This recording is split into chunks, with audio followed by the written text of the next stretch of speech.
everybody. Jesse Dobeck here. Welcome to the Beyond Big Influence show with me, your host, Jesse Dobeck, and I have an amazing guest with me here today. We got Jill Ferris in the house. How you doing, Jill? I'm wonderful, Jesse. Thank you so much for having me. Yeah, so Jill's a friend of the friend of the family. We got, a close relationship with, one of my friends, Kathy Schmidt. And she's a family friend of mine for years and years and years. And she knows Jill, and she recommended Jill come on the show. So me and Jill got to know each other just for a little bit. But, what I've seen of her, I'm super impressed. She's got her own TV show, and that thing is produced amazingly well, Jill. Like, I'm just blown away by it. Jill's Inspiration Kitchen. That show's awesome. So when did you film your show? So thank you so much, Jesse. We filmed it in 2021. We filmed 2 seasons. And so we started, one was early in the spring and one was in the summer. So we kind of get a beautiful variety of Montana landscape. The premise of the show is to take an inspiring person and find out what inspires them in life and in the kitchen. And a lot of what we film is in Montana, and beautiful Montana scenery, beautiful Montana farm to table food, and amazing people. And so it was a lot of fun filming both those seasons. So thanks for asking. Yeah, absolutely. So I watched a little bit of one episode. Jill sent over a couple of those to me, and I watched one. And the guy was doing one of my favorite things in the whole world. He was fishing. He was fly fishing. I've only fly fished one time in my life, but I thought that was amazing. I even saw you get out on the river with him, and you were talking, and the show started on the river. So I thought that was super awesome. So if you guys are out there, make sure you drop a heart, a like, leave a comment, and share this out on social media, because this is going to be a very inspirational live video. I'm going to interview Jill. So let me give you a little background about her before we dive in. So she's got her show, obviously, The Inspiration Kitchen. She lives in Montana, and she has a unique background as a restaurant owner with a broadcast journalism degree. So, I was like saying, hey, we're going to get on here, and I got some questions. And she's like, I'm a journalism major. Like, it's going to be awesome, at broadcasting. And that's really cool. So she also wrote a book. It's called Cheers to 50 Years. So if you go on Amazon, you can check out Cheers to 50 Years with Jill Ferris. And it's about women who inspire her and the recipes that they inspire. Okay, so it's like women who inspire her, and then the recipes that they inspire. And then they made the show based off of that book, right? Like, that's why they wanted to do the show, and like you got invited, or however that came about, was because of the book, right?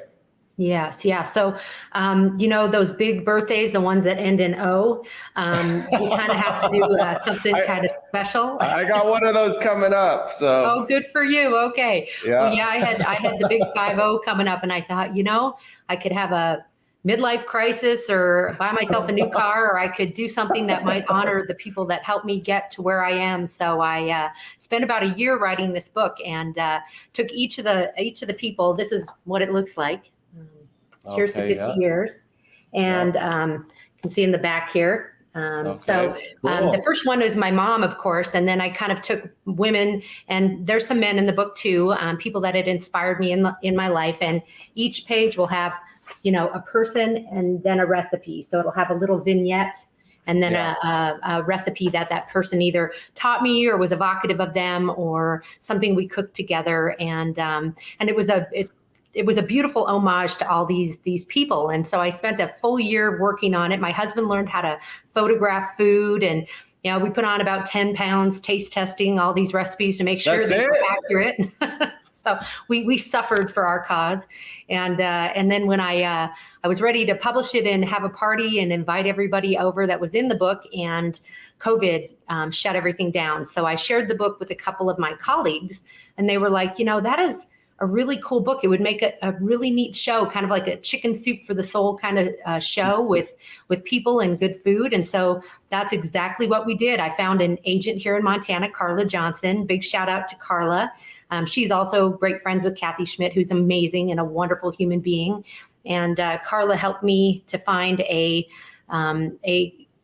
media company out of LA that came out, and Market Press Media. And so Daniel and the Market Press team came out and we filmed the show. And so we were pretty aggressive about it. We filmed, an entire season in a week, and we did that twice. So it was a lot of fun, a lot of really cool guests. And so it all started with the book. It started with that big O birthday, and ended up doing something I always had dreamed about and never really knew that I would be able to accomplish, and that's having my own cooking show. So it's been a lot of fun. Yeah, that's amazing. And you guys started out, you were a restaurant you had a bar and grill, 307 Bar and Grill for 17 years, right? Yeah. So if any of your viewers get near Columbus, Montana, it's a fabulous restaurant. We sold it this last March, but the new owners have kept it relatively the same, and the same crew. And it's a wonderful steakhouse here in Montana. So certified Angus beef and all that goes with it. It was a lot of fun. For 17 years, we got to really be a part of our community here, and feed the public and employ quite a few folks here in Stillwater County. And I love, the best part that I got to participate in was helping to create the recipes and helping to make the menu and trying to use seasonal ingredients and all of that. So I think if you have a background of being a restaurateur and knowing a little bit about that, it makes the food aspect of the show a little bit more realistic and a little more educational. So that was a really fun part in our life. We also had other jobs at the same time. So for any of your viewers out there that are juggling a lot of jobs and a lot of hats, I wear the mom hat. I sell capital medical equipment for my real job, and I was part owner of a restaurant with my husband, and then also filming the show. So, you can juggle a lot of things if you have the passion for it. So. Yeah, absolutely. So how did you get started in, becoming an entrepreneur? I know you're doing a lot of things, and you're doing medical sales and all types of stuff. But how did you guys come about launching your restaurant? So, my husband and I, we met when we were in college, go U of M, University of Montana, Grizz. Nice. We both went there for college, and we got involved in a program called the Southwestern Company. And I don't know if you've heard of that in any of your interactions with other guests. Never heard of it. Okay, well, it's a program out of Nashville, Tennessee. It's been around for hundreds of years. And basically with that program, they teach kids, college-age students, to sell educational study guides. And they basically run their own business all summer long. And it's like a 13-week program. So I did it as part of the University of Montana. We got college credit as well as making money. And so we would take ourselves and relocate across the country and set up in one community where we would work all summer long and kind of enmesh ourselves in that community and sell these educational study guides. And, my first summer, most of my friends, even though, I was working very hard, you work a lot of hours a week, but most of my friends, made a couple grand for the summer to take back to college. And I ended up making, $15,000, which back in the late 80s, early 90s was pretty significant money. And so my husband today and I, it's like 150,000 or something. Yeah, I know. I mean, it was monumental. It changed my life. And I learned then and there that if you can run your own business and you can stay motivated to do, successful people do the things that failures don't want to do. It's a simple premise. Yeah. And so my husband and I really bought into that idea. And then even though we've had conventional jobs, we always wanted, now they call it a side hustle, but we just always wanted kind of that rich dad, poor dad philosophy of having something that made money for you while you weren't there. And so when we bought our restaurant, we had a management team that ran it, and they essentially ran it for all 17 years. I mean, we were involved and did, anything behind the scenes that we needed to, and that kind of thing, book work on the weekends, interviews when needed, all of that, spot checks. But essentially, it made money for us. And we worked our regular jobs for many, many years until 2017, when my husband took a little bit more of an active role in the business. But we looked at our community, Columbus, Montana, and what was a successful business here. And, the 307 Bar and Grill was one of the most successful businesses here in town. So we were thrilled when we had an opportunity to buy it. So, and it was great to be a part of this community for all those years. So it's a great place to raise your kids. I have a son named Max, who's 12. Big shout out to Max. He's running his cross country meet this morning, so he couldn't be watching, but he's a great kid, and this community is absolutely phenomenal. So. Yeah, that's amazing. So you bought the restaurant. You didn't start it from scratch. Nope. It was already running. How long was it running for? Quite some time, many, many, many years. So okay. It like started more than 20? out. What's that? More than 20 before you guys? Oh, yes. Or yeah, for sure. Like 50? How yeah, much back in the 40s. So. Oh, wow. Yeah, it's been around for a long time. So yeah. It originally was called the Rodeo Bar, and then they had a lot of lively stories about it. So it became many different names. In fact, if you go to the website, I think on Facebook, there still is a picture of the original cover of the menu, and it tells the history of the 307 and all the different people that have owned it over the course of time. So we were glad to add our names to that lineup. It's definitely part of the fabric of Stillwater County and Columbus, Montana. So it's the place where everybody goes to have, your birthday or your anniversary or, your family gathering or Mother's Day brunch, those kind of things. So, and you can be found any Sunday afternoon watching football and eating a nice plate of wings too. So it's a great little steakhouse. Yeah, that's amazing. So about 80 years in the making. They better, keep it up. The people they got a tradition to uphold, the people that bought it from you guys. So yeah, they do. And they're great people. They're out of Billings, Montana. They own another restaurant called the 406. So It really kind of made a lot of sense for them to buy the 307. So okay, great cool. people to do sets. We thank them, and are glad they're part of our community. Absolutely. So I'm sure they're going to keep it rolling at a very high clip. If I'm in town, I'll make sure to stop by and tell them you sent me. So you bet. You tell them I said the first drink was on them. Okay. All right. Yeah, maybe I'll tell them the first 5. No, I'm just kidding. Yeah. Might as well. What do you got to lose, right? Yeah. No, that's awesome though. So, I really appreciate that, because when I was in college, my first business plan was to start actually like a nightclub restaurant. And it was in the city of Dubai. And I actually had people, like one of the guys that ran a club, one of the top clubs in San Diego, and he was like an investor in a whole bunch of clubs in San Diego, because I'm from San Diego. He's like, if you make it over to Dubai, I'll send you $2 million and we'll start a club over there, but I never made it over there. But that was really cool that I wrote the plan. He really liked it. I actually had a couple people over there, but I just didn't have the guts and the courage to go to the Middle East, with having, $120,000 student loan debt, no money. Like my parents are like, I don't think you should do it.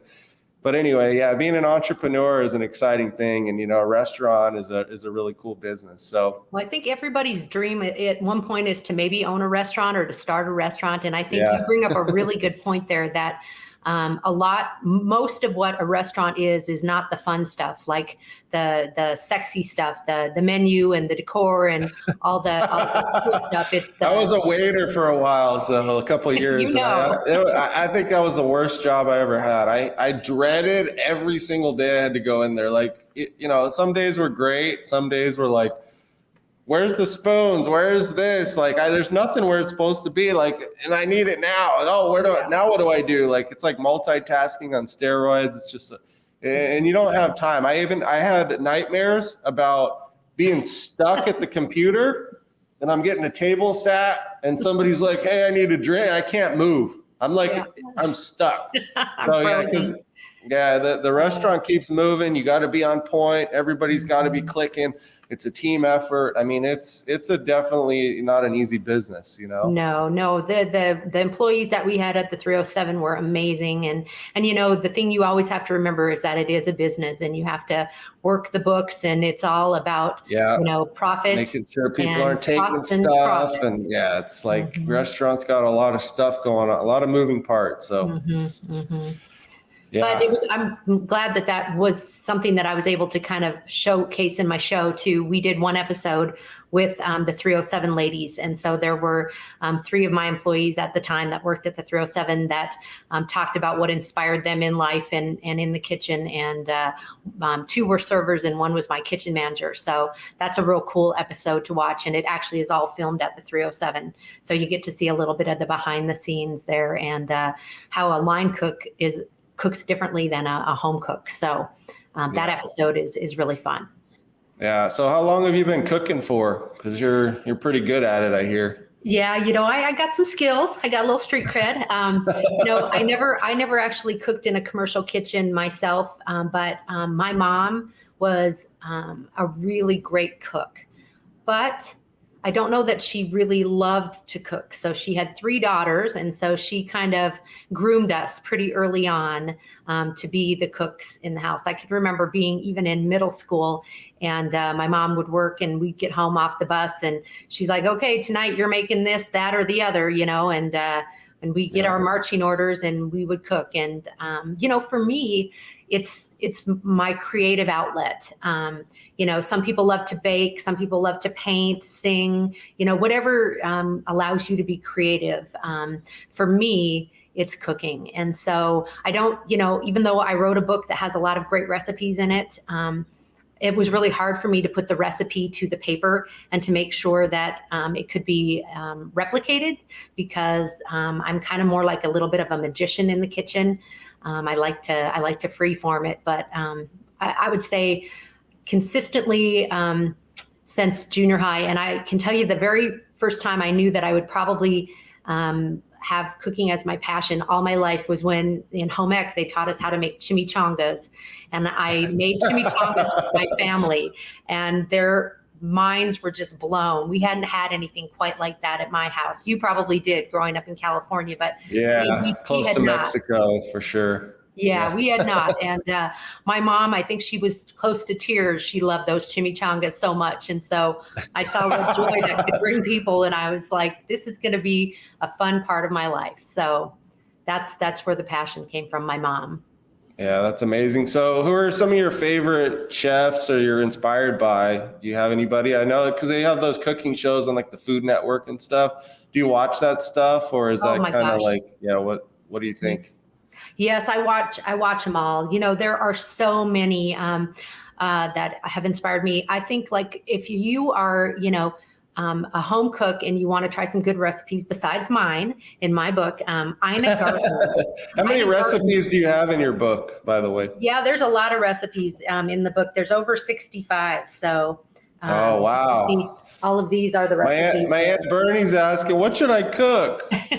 Well, maybe get the book, Bernie, and you could probty cook all that stuff, right? Oh, you can cook it all, Bernie. Bernie loves cooking. She's great too. So yeah, I love Ina Garten. She's kind of like the goat. She's a barefoot Contessa, and she's her recipe. Every single one of them is fail proof, and everything is great. So I like her for kind of being the goddess of all things cooking. But like a couple up and comers, I love Brooke Williamson. She was a top chef, and she also does a lot of competitive cooking. But her food and her recipes are great.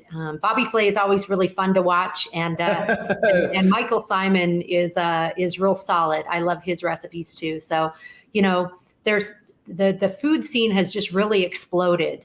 And that was another reason why I really wanted to do my show. I do love the competition shows. They're fun to watch, but I do think that there is a place for kind of more of a feel-good kind of show, where nobody's getting beat. We're just trying to highlight the inspiring things that these people are doing and, what keeps them moving every day through life and still wanting to feel inspired in whatever they do and in the kitchen. Because some days, you just want to call for takeout, and hopefully this shows you can just go in the kitchen and make something healthy and fun and good and meaningful and easy. Yeah, sorry for laughing. I wasn't laughing at you. I was laughing at this comment right here from my aunt Bernie.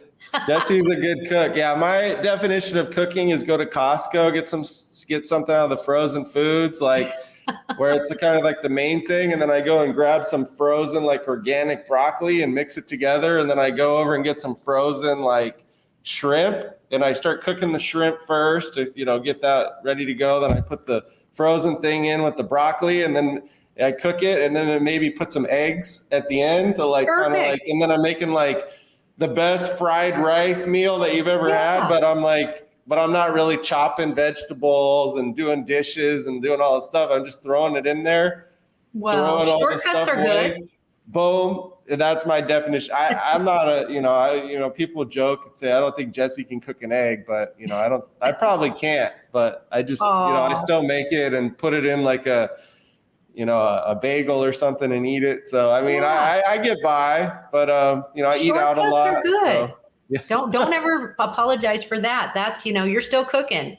Yeah. People like, they come over, they're like, man, you're a great cook. I'm like, what planet are you from? No, I'm just kidding. But, winging it is good. And, Sunny Anderson, she's also a television personality cook, and she has what she calls none ya business items, So you don't really have to tell anyone if you're using already chopped up broccoli. There's no harm in that. That works. Yeah. I mean, I get organic stuff. I get good stuff, but it's like, and the meal turns out really good, and, it's just very much a shortcut. So yeah, that's awesome. You think you can beat Bobby Flay in a cook-off? Oh yes, I'm sure I can. I'm a pressure player too. I sell medical devices in the medical field, so I can.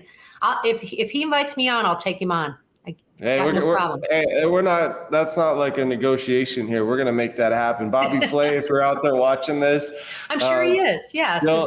Bring Jill on the show, and let's see if you got game. It's like Kobe Bryant challenging Michael Jordan to one-on-one. Can you hang with Jill? I don't think you can. So I'd be willing to give it a whack. So yeah, absolutely. He's great though. Yeah. So that's awesome. So, all right. So you're building up your influence through the show. You got some street cred. You've been doing this for many, many years, and you're ready to, really launch this thing. So you got your show. It's on like Discovered TV. Like what's... Yeah, I love that streaming platform, Discovered TV.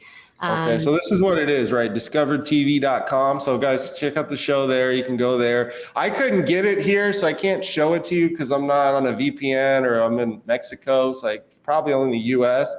So what is this network? What do they do? What's their plan to like get it out there and get viewers? Do you know? Yes. So, that they just started this summer, and I have a couple different ones. Discovered TV. I'm also on Canyon Star and another streaming platform called Glued, Glewed. So, all of those are streaming platforms and that are for free. And so I like that. I like that people can watch the show for free. And if you go onto Discovered TV, that's the one that's the most built right now, and just type in Jill Ferris. You'll be able to see all the episodes. So they'll start from, 26 all the way back down, and it'll have the promo for both seasons. It's kind of interesting because the first season was filmed, with COVID. And so there's, some masks and some Zoom calls and some things like that. But a lot of it's in person too. But we did what we could to, to get it all out and keep it as professional and as interesting as possible. And then the second season, you can tell that we've evolved a little bit, and that a lot of the restrictions were lifted because everything is just vibrant and bright, and we're all out and in different people's homes.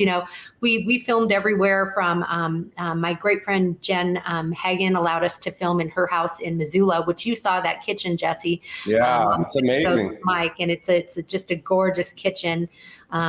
She's a very successful entrepreneur in Missoula, Montana. She's owned several of the Sleep Cities and a furniture store, and now a brewery called Cranky Sam's Brewery. But she's also an ex-book girl and an amazing person. And we filmed there. We filmed up at the Capitol building in Helena with the Lieutenant Governor, Kristen Juris.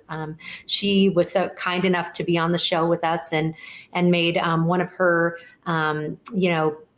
favorite family Swedish dishes called dupa, which is a kind of like a toast and gravy kind of thing. And it's real hearty and a great way to start the day. We filmed at the maestro of the Helena Symphony, his house.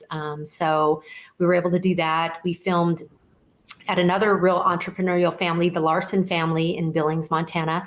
They're very successful. They started an insurance company called EBMS, and also several restaurants, the Buffalo Block and the Granary. So I had all the Larson ladies that were available that day on the show, making their famous marinara sauce and Caesar salad. And so, it's you get to see a lot of different interesting homes and kitchens and personalities and food. And, it's very versatile and covers a lot of different arenas. Okay, awesome. So I got Paul. He's on my team. Amazing guy. He's actually, my podcast expert. He's saying that it's actually, I think it's discovered.tv. Is that, you think that's correct? Okay. Instead of discoveredtv.com? Yes. Because I'm actually going there and it's working. So is it like an orange D? Yep, that's it. I'm sorry. Okay. No worries. So let me pull this up for you guys so you could see how to go about this. Okay, so let's put that up there, but I'll put the dot in the wrong place. That's okay. Yeah, it's fine. I just want to get it right. So I'm going to go ahead and share screen, show you guys where to go. So yeah, it's right here. All right. So if you go to discover.tv, okay, you can see my screen right now, Jill. Yep, perfect. Everybody can see it. So it's discover.tv. And if you search Jill's Inspiration Kitchen in the search at the top, okay, I punched it in here and then it did this weird thing. But anyway, here's some episodes or season promo. So how do they go about watching it? And even it? if they type in Jill Ferris and okay. I think that let me go back to the just original. So this is the website. Yep. Discover.tv. And it looks like this, and there's a whole bunch of stuff. So you just put in Jill Ferris? Yeah, just put in Jill Ferris and see what you get there. That's the way I usually search, and that pops up. Okay, so I'm searching for that. It's a little slow, this website, for whatever. Maybe because we're on StreamYard, I don't know. But okay, so it pops up here. Then it should start with the last episode, and then it'll go season 2, episode 13. Okay, so here we go. So now we're going through all the episodes. You guys can go here and watch and see her skills. I mean, it is absolutely great episodes. I mean, we got to get this thing out there, and I'm determined to help. So first step, get on the podcast. Let's talk about this. Let's show people her skills, right? Then we'll promote it out. I'll introduce you to my network as much as possible, and we'll push this show out there. I mean, it is really good stuff. Okay. Yeah, the Market Press Media did such a great job, and Daniel and his team, Daniel and Richie, came out and filmed the second season with us, and they both are rock stars. And then Ashley is my personal editor, so she produced and edited all the episodes with me. So it was really wonderful to work with her. She also has a partner named Handy, and so both of them put their stamp on every single episode, and it's pretty fresh. It's very well done. I couldn't be happier.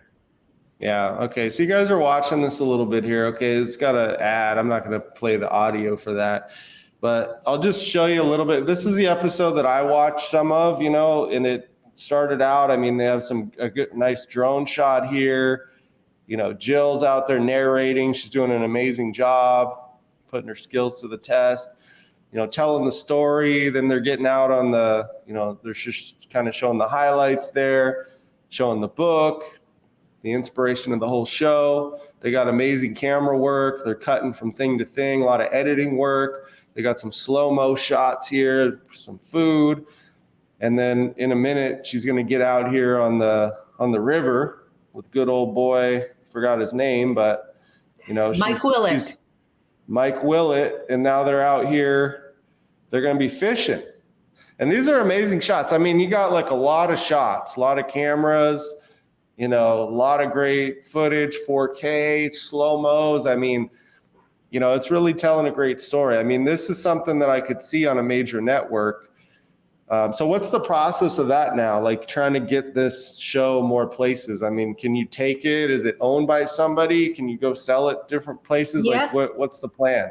So I definitely own it. It's not owned by anybody. I essentially, the first season, I was able to secure a lot of product placement and just sponsorship to help fund the first season. And then there's the restaurant. Sorry. Yeah, there's a 307. Yeah. Keep going. Sorry about that. No, that's okay. So that was self-funded. And then the second season, I mean, I had a lot of sponsors and product placement. The second season I self-funded, and we have applied for a Montana film grant. We're hoping to be able to get that to film the second, another 2 more seasons. But I've been working with Kelly Cans from Cans Media, and she's been working with me to help get the show aired.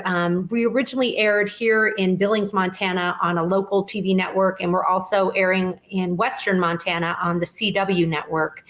So we ran those seasons, we've ran all 26 episodes on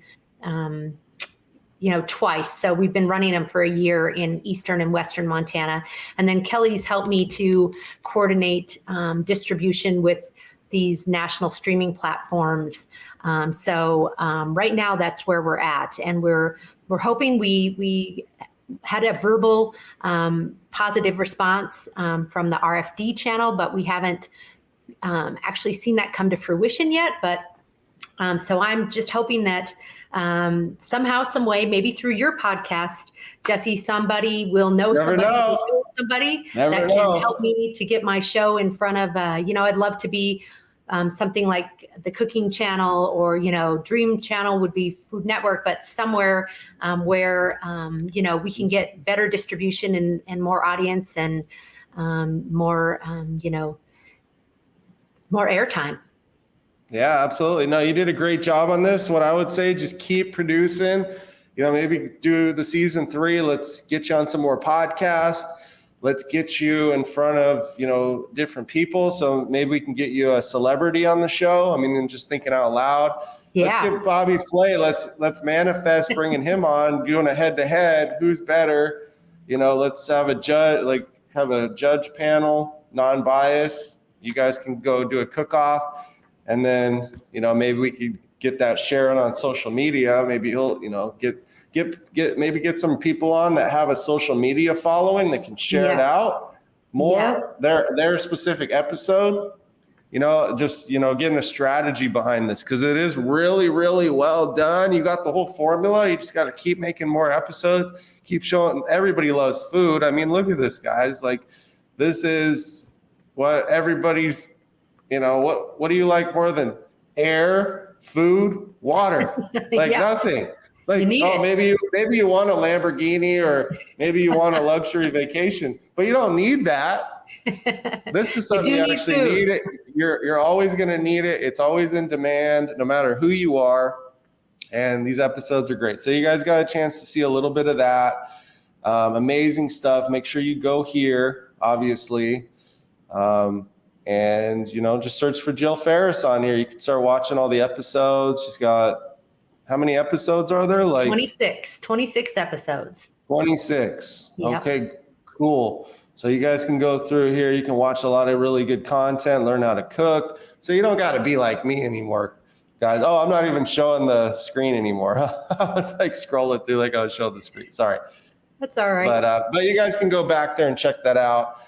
And you don't have to be like me cooking from, Costco frozen stuff, even though Jill's being nice, guys. She's saying, oh, it's okay. Like, it is okay. The easy button, it is okay. Jesse. Okay. No. In the show, we actually talk about that. A lot of the people that were on my show, it's kind of interesting that you bring up the celebrity, because my first season of show were more people that I knew better, because it made it easier to try to build the premise of the show and the format. And then the second season, I reached out to, more public figure type folks. Like I mentioned, the lieutenant governor, a maestro. We have Jill Valley, who's the anchor for KPAC. So there's, Danielle Agnew, who's a rock star. She also has she's an angel psychic. She has a show called Road Angel. And so, I mean, there's tons of different, well, not tons, but many different guests that have public presences in the second season. And I think we're exactly ready to do what you say now, be able to reach out to even more famous individuals with the quality of the show. Market Press just did such a great job that I think we're ready to reach out to those kind of folks. So, and I personally pick everybody that is on the show. So any suggestions that people have and connections that your fans have and teams that might be good to reach out to would be great. So, it's really we can customize it however we want.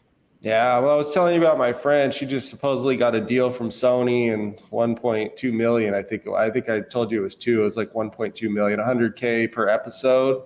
So that is possible, and she's been working at it for a long time. She's got 1 million followers on her page for Crock-Pot Mom. So, wonderful. I'm sure she'll promote your stuff, and we'll give her some of your episodes and what you do. And she's a very close friend, and there's a lot of people out there. You just got to work it and start getting it to go viral.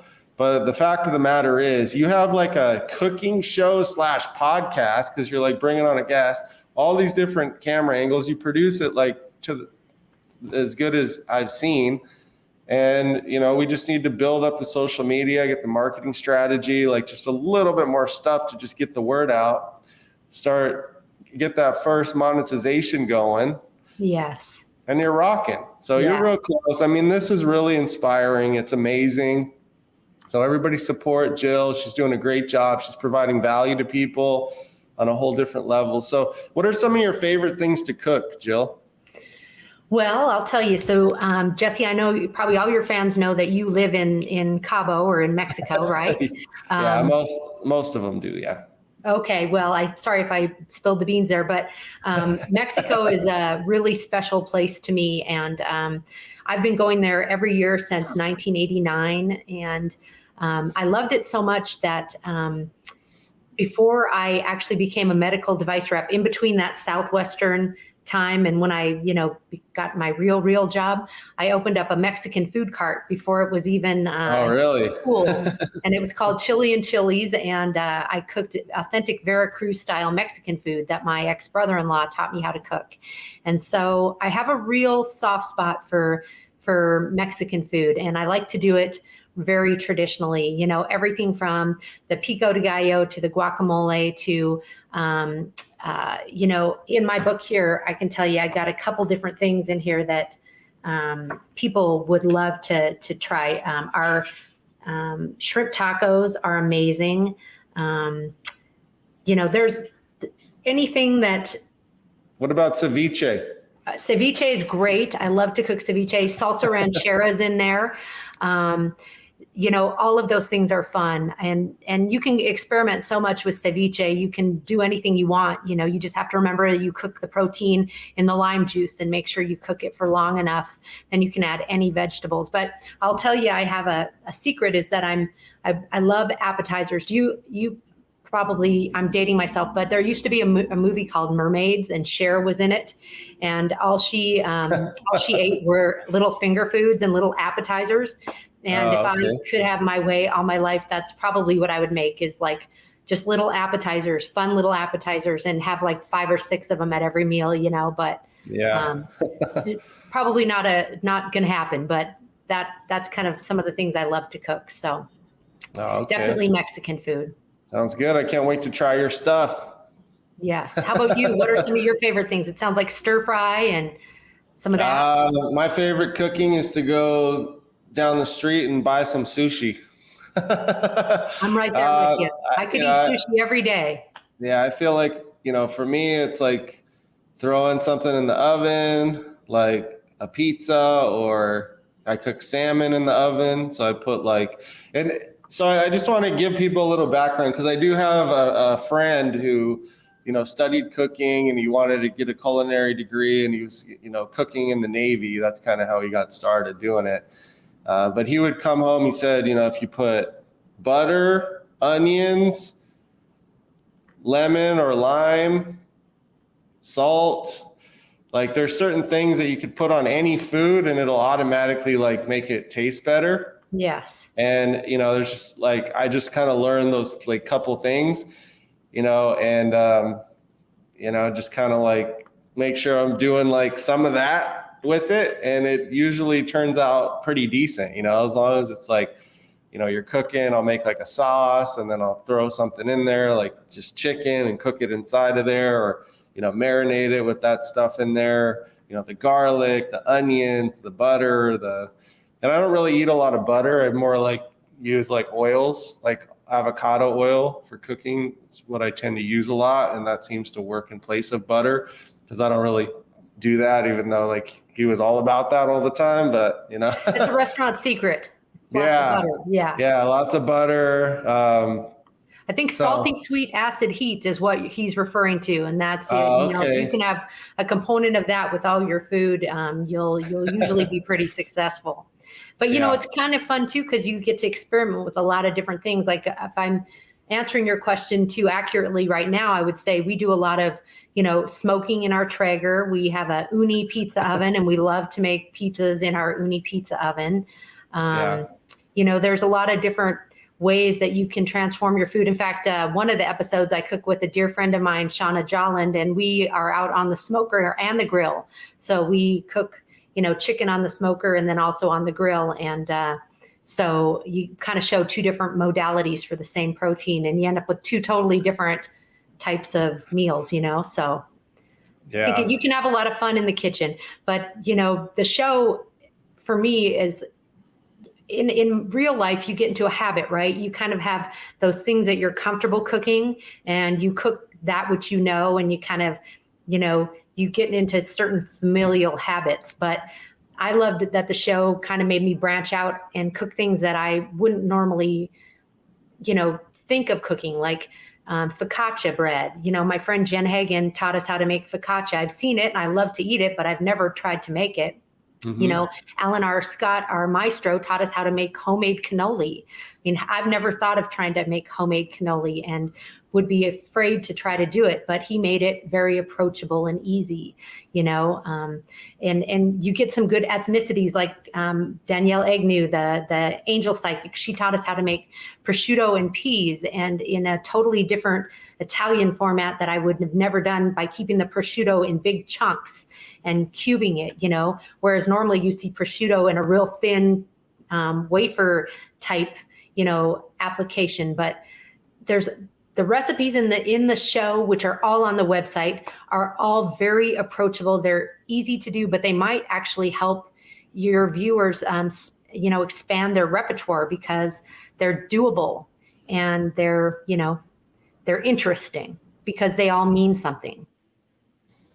Yeah, absolutely, guys. And I'm just updating this so you guys see it's discovered.tv. Search for Jill Ferris and start learning how to cook, man. Jill's a pro, and there's 26 episodes showing you how to make some really killer things. Make sure you grab her book. You got your book there handy again, Jill? Yeah, you bet, Just go to Amazon. You can find it here. It's Cheers to 50 Years, Amazon. Just go to Amazon.com and type in Cheers to 50 Years, Jill Ferris, and you can pick up a copy of her book.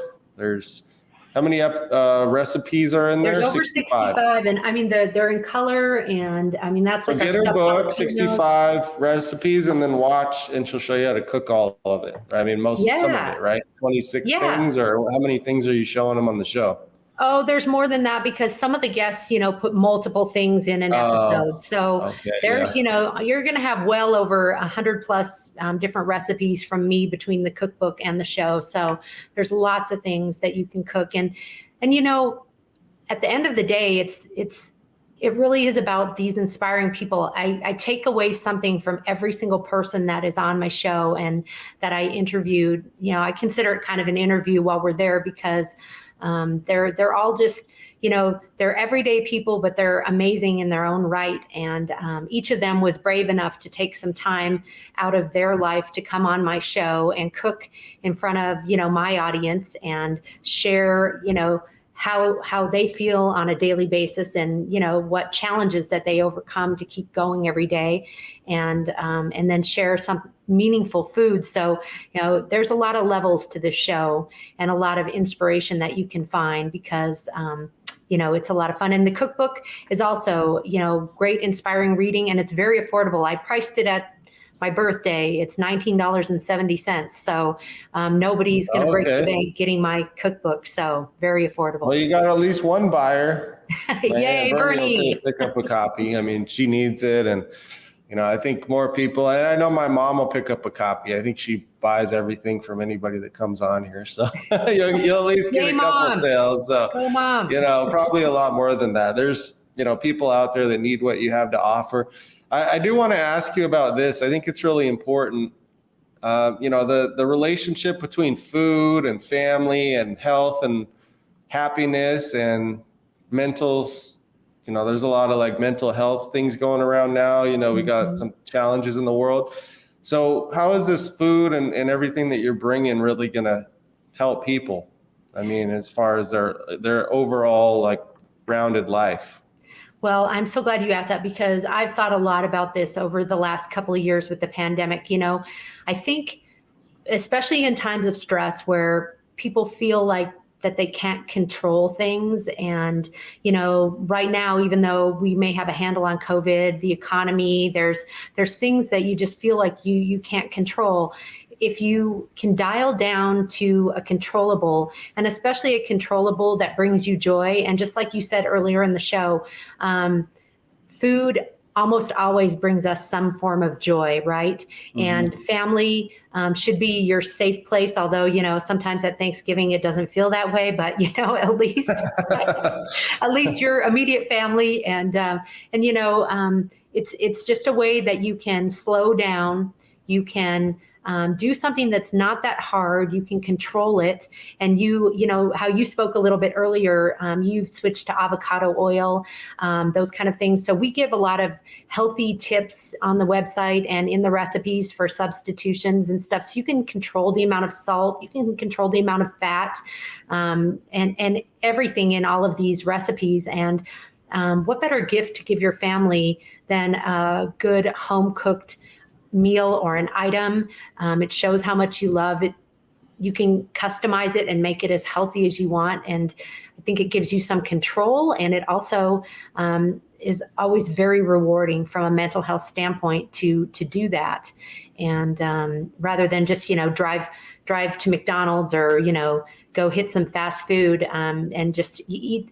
I call it eating stupid. You know, it feels good for a little bit and then it doesn't feel good for the rest of the night. So, you know, just taking a few minutes to slow down. Most of these recipes won't take you very much time at all. And they're healthy and they really show your love. And I think your family will really, really love them.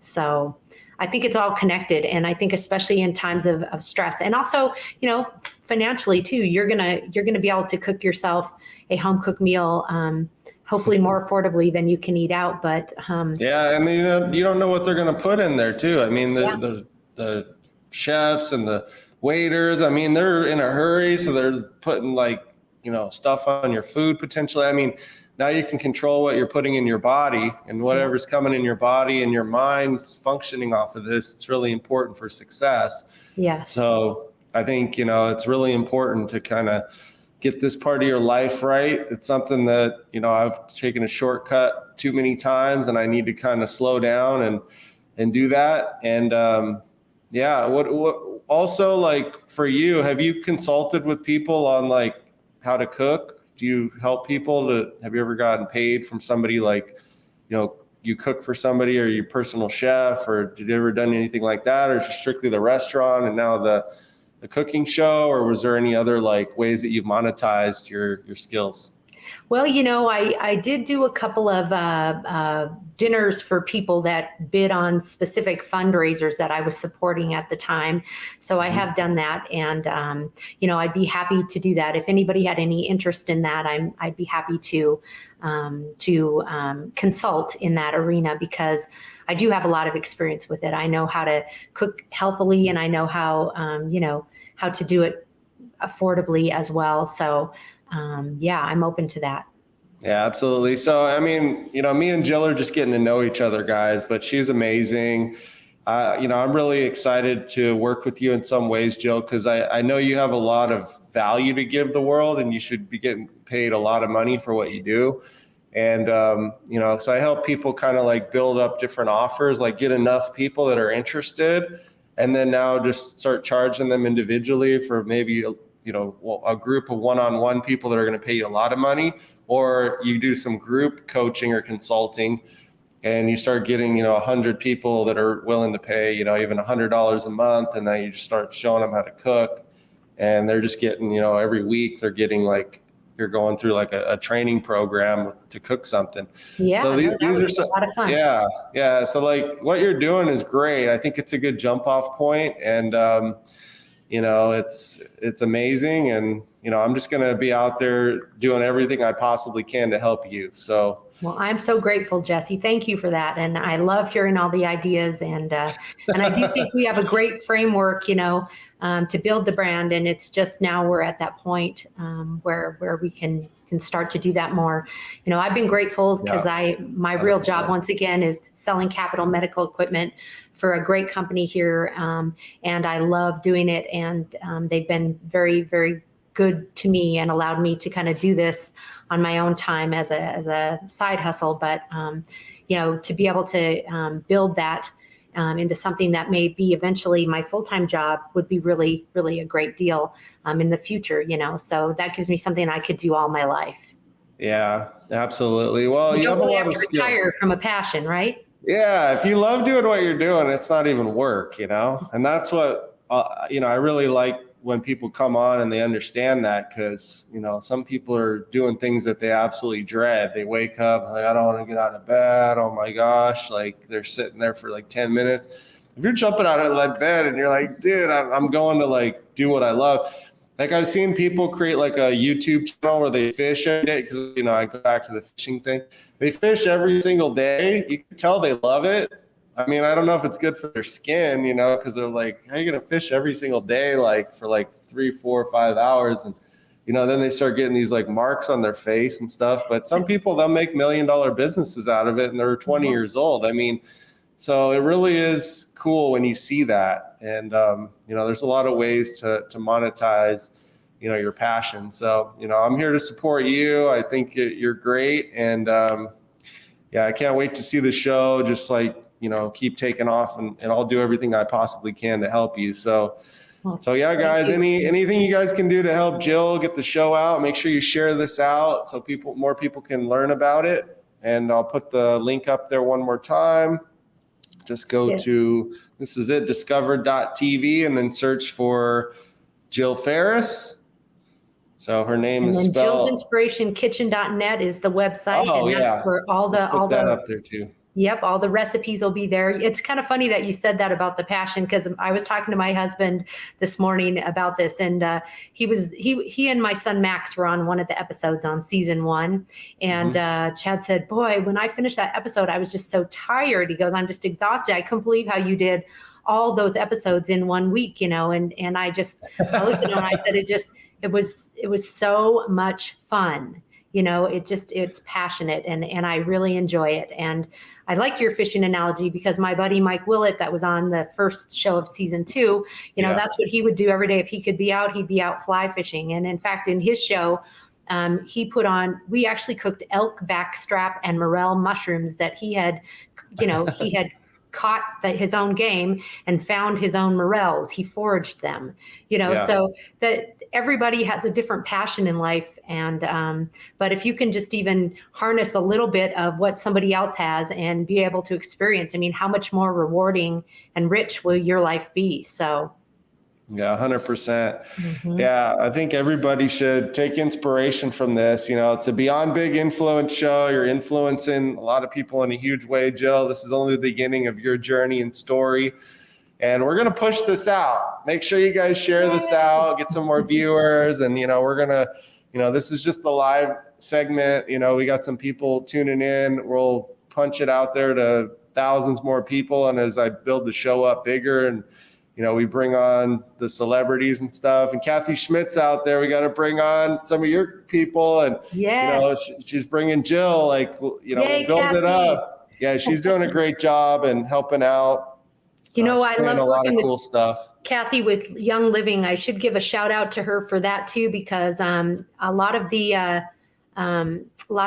essential oils that I've gotten from Kathy, I use in my cooking, and also the Ninja drink from Young Living. It just really gives you a ton of energy. And I run the essential oils diffuser all day, every day. And in the kitchen, it's wonderful. So that's where I met Kathy, and all of that is so healthy for you too. So you can see that link on my website as well. So. Okay, awesome. So go to jillsinspirationkitchen.net. Sorry. .net. .net. I'll put it like this. So jillsinspirationkitchen.net. You can check out, all the stuff that she's about, so you can get your value, get you in front of her. And what's a good way for them to connect with you? Are you on social media at all? Like Facebook, I'm on Facebook, I'm on Instagram, and I'm on Twitter. So I'm on all three of those. So, okay. So and if they go onto the website, they also, go ahead.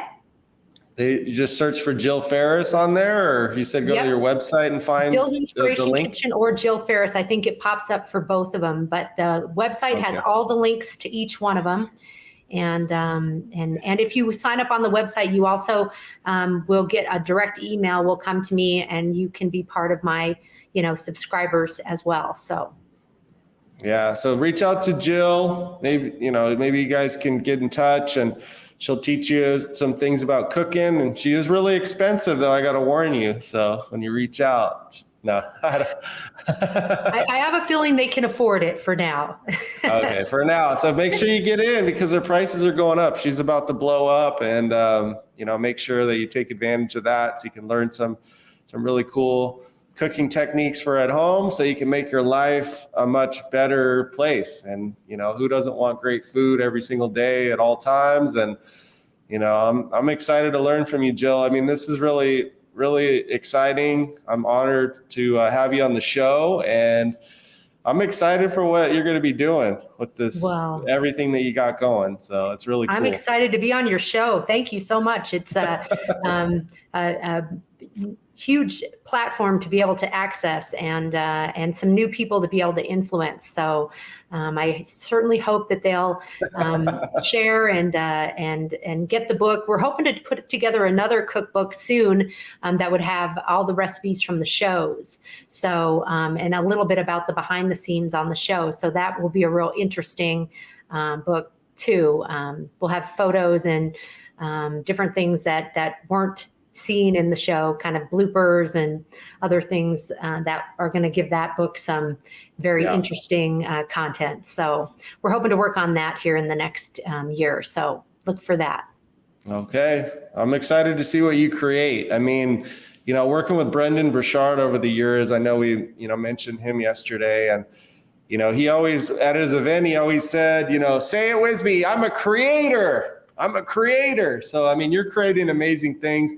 And I was thinking the same thing, because you said it was your husband that said it's, you go on there on the show and it's like exhausting to do one episode. Was that your husband, or? Yeah. That's who it was. Okay. Because when I was watching it, I was like, man, like this would be like so stressful for me to do, but you made it look so easy. I'm like, Jill she's a rock star. Like, how is she doing this? Like the show, like saying all these lines, like, I mean, you sound really good, clean with your audio. I mean, did you have to do a bunch of takes on there? Like, I was like, man, this is pretty high level stuff.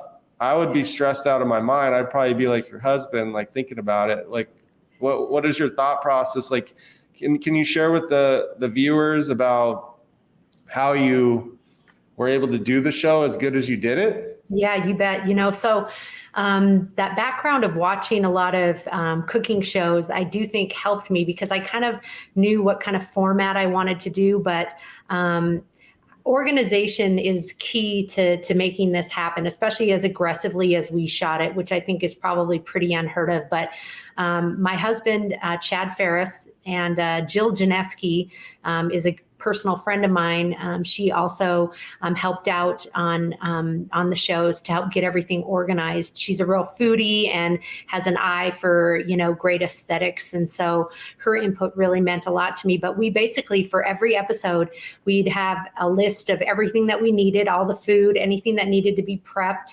all the information about the guest. The guest actually in the second season, I ended up having them bring all the ingredients for their food so that we didn't miss anything, and it ended up being a lot more streamlined. And that was through trial and error. The first season, I was responsible for bringing everything, and it was a little bit harder to juggle. But the camera crew had not ever filmed a TV show like this before, a cooking show. They'd filmed TV shows, but not a cooking show. So, for the first couple of episodes, we figured out how best to do it. And so we ended up with a format of, doing the intro, then starting, and then which cameraman was going to film, what was happening in the kitchen, because you had to have two of them. So one of them would go close in on the pots. One of them would stay big and catch the whole, scene. And so I would say that by the fifth or sixth episode in the first season, we had a pretty good formula System going to be able to get it done. But we communicated a lot. And then by the second season, we really had it nailed. We followed the food a lot more.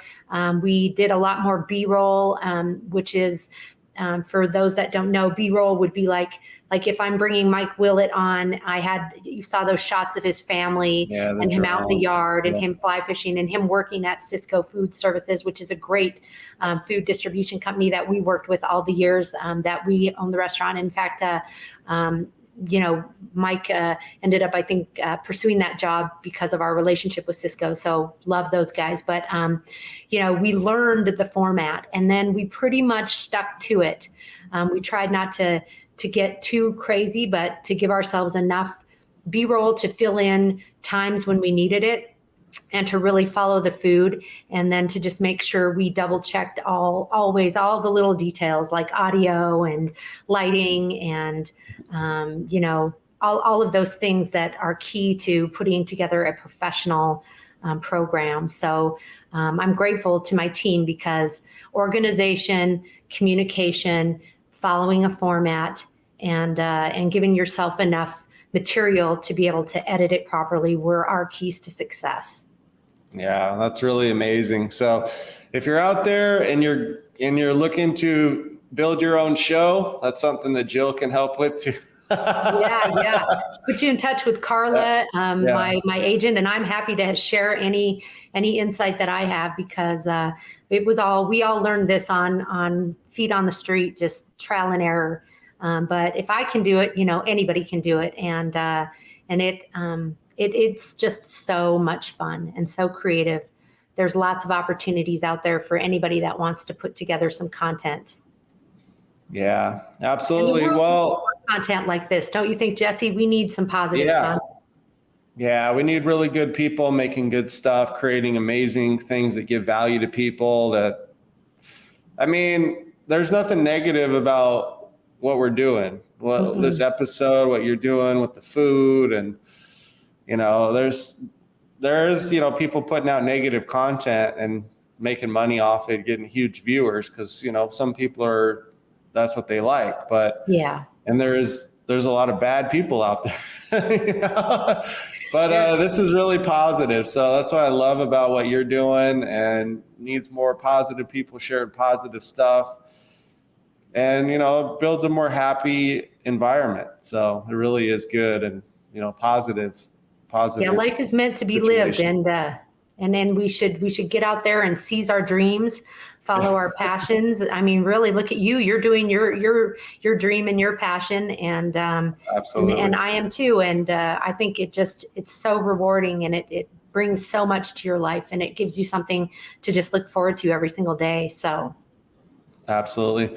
Well, thank you for coming on here, Jill. thank you. I look forward to your journey, linking up with you, seeing how you grow over time, and then having you back on at some point to share the next phase. Because, this is beyond big influence. There's no end to people's influence, right? I mean, it's all and that's another thing, the Brendan Burchard thing again, at his event, one of the first things that he said backstage when I went and met him in person was, I feel we're just getting started here. I'm like, you're just getting started. You're one of the top guys in the industry. Like, no, we're just getting started. That's the mentality, right? So that's how I always treat myself, my business.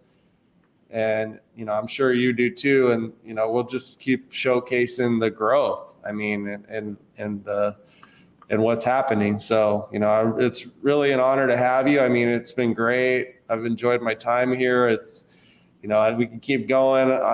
I'm excited on what we could do together. So, well, me too. I'm honored to be here, and I thank you so much for letting me come and visit with you and share my story. I really appreciate it.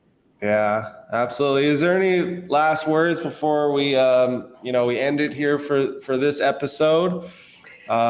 Is there any last things you want to say, encouragement to the viewers? No, I so appreciate you guys taking the time to listen today, and I hope you'll check out the book and the show. Watch all 26 episodes; you'll love them. You can binge watch them all in one night if you have if you have time. How long are they? How long are they? They're 30-minute episodes. So 30 minutes. Okay, so that's not too bad. You could definitely do it in one day if you really wanted to. Yeah, so it's 13 hours. So you got 13 hours, and I've seen people do 28 hours straight on Netflix. So those are hour episodes, and there's 6 seasons, and I've seen people watch from season 1 all the way through, and then they're like mad that it's over. It's you would have just kept going. How long were you going to go? You know, so pace yourself. Yeah, exactly. So, but you could do hers pretty quick, and it really is good. Make sure you grab the book, everybody. Thank you for coming on, Jill. And looks like we got a lot of comments. We'll have to follow up and get this shared out. I know Paul's already getting ready to put it on our YouTube and beyond. So we'll keep you posted with how it's going. And I'm sure you'll see some traffic and some things coming your way from the people on here. Make sure you reach out to Jill, take her up on her offers that she's given here to help you out with your food and anything else and your TV show and everything else that she's an expert at. So your restaurant, if you got any need for that, she's an expert. She can help out, and she's here to serve and support you and your growth. So any way I can help, reach out to me, and you guys have a wonderful day. I so thank you. All right, guys. Until next time, Jesse Dobeck, Beyond Big Influence Show, signing off. We'll see you guys in the next episode, and then make sure you grab Influencer Soft. You start building your business, start working with us on coaching. We're starting to really launch people that are just getting started, that have never built an online business or a funnel, and they're already having success, with their first webinar launch. So we're excited for you. Thank you guys for joining, and we'll see you guys next week. All right. Bye.